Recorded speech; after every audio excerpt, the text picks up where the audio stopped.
The men who made my life immeasurably better.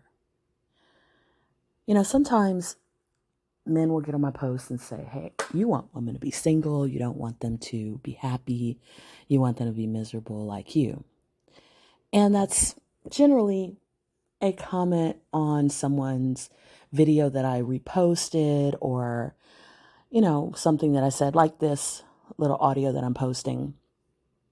And I say, oh no, I want everybody to be happy. And that's exactly why I post the content that I post. Because for everyone to be happy, for everyone to be fulfilled, for everyone's needs to be met, first off, people have to be whole themselves and work on their own issues.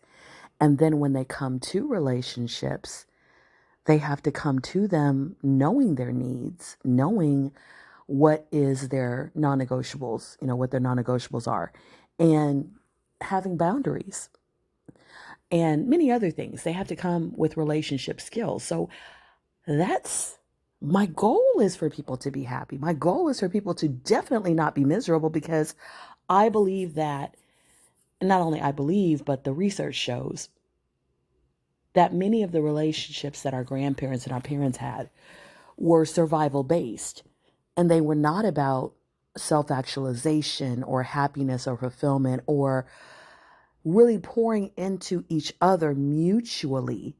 They weren't reciprocal, except on a very survival based level, paying the bills, making sure you have a roof over your head, food on the table, clothes on your back.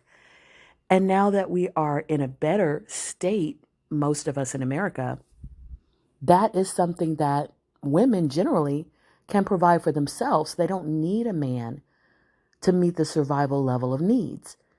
They need a man to help them with the higher level of needs that come after those survival needs are met.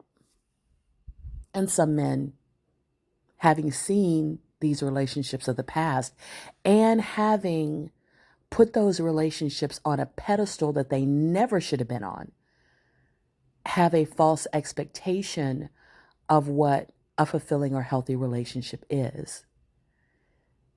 But going back to what I started off with, the men who immeasurably impacted my life for the better, for the good, were not men that I was married to. I got married because of love, because of my expectations of what that relationship would be. And those marriages were draining and much more beneficial for the man than for me.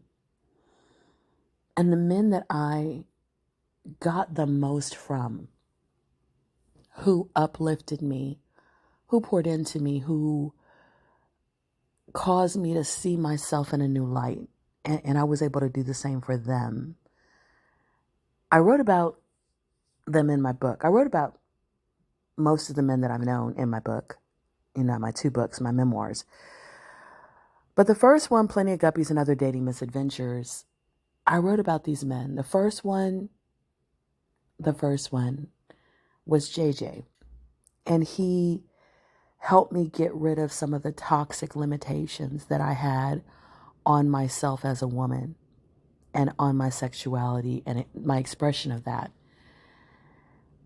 And then there was the muse, who told me not only that he believed in me as an artist, but was such a cheerleader for me that I began to feel like I could do anything when it came to my art, that I could be amazing and great at it, that I could get published multiple times. And I did. Prior to him, I had been published 3 times in 43 years. I was with him 10 months and I was published 10 times in those 10 months. And I performed for the first time my poetry in that relationship with him. And so I saw myself totally different after both of those relationships. One was just a dating situation. The other one was a committed relationship. And then there was Ace, who came into my life when there was a crisis situation, and I was really not interested in dating at all. It was not on my agenda, it was not something I was looking to do, but he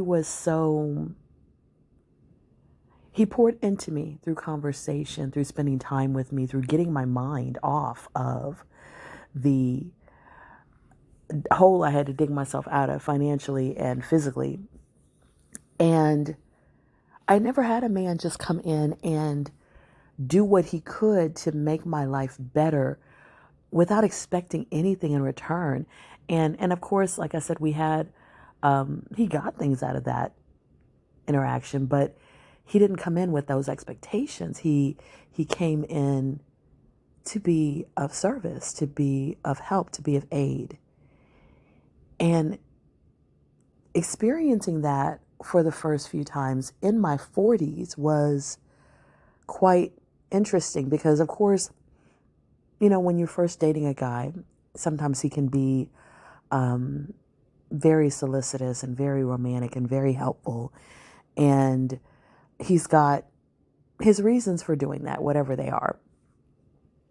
But for someone to do that kind of as a friend and not necessarily expect that anything is going to go anywhere is beautiful. It's a beautiful thing.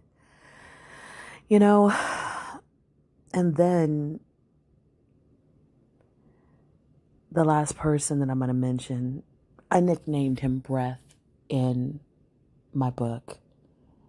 And it was because he literally was the breath. When my breath got knocked out of me by losing people in my life to death, when I was grieving, when I was trying to transform my life by stepping out into a new business, and I was hyperventilating sometimes, maybe not literally, but figuratively, he was literally my breath that calmed me down, that gave me perspective, that told me I could do it, that he believed in me, that he was here for me, that I was never going to be alone going through the things that I was going through. And even though he passed during COVID, I still hear his voice in my head because he was so positive and so, so supportive, I guess is the word. So supportive, so encouraging, so positive, so beneficial to me and my journey